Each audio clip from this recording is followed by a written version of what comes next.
پھر آیت نمبر 132 میں اللہ تعالیٰ فرماتے وَوَصَّى بِهَا ابراہیم، اور اسی بات کی وصیت ابراہیم علیہ السلام نے کی تھی بنی ہی اپنے بیٹوں کو۔ اب یہاں پہ لفظ جو وصّا استعمال ہوا ہے، تو وصّا کا مطلب ہوتا ہے کہ کسی کو روحانی طور پہ کسی بات کی نصیحت کرنا، یعنی کسی نیکی کی، کسی روحانیت کی بات کی کسی کو نصیحت کرنا جو ہے وہ وصّا کہلاتا ہے۔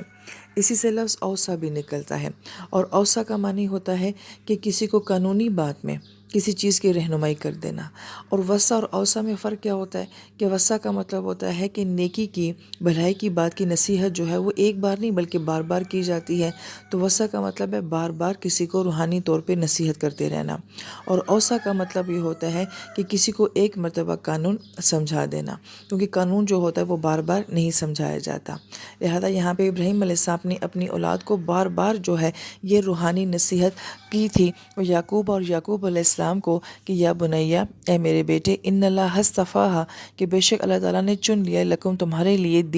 دین کو، فلا تموتن، اور تمہیں موت نہ آئے، الا مگر اسی حالت میں کہ وانتم مسلمون، کہ تم مسلمان ہو۔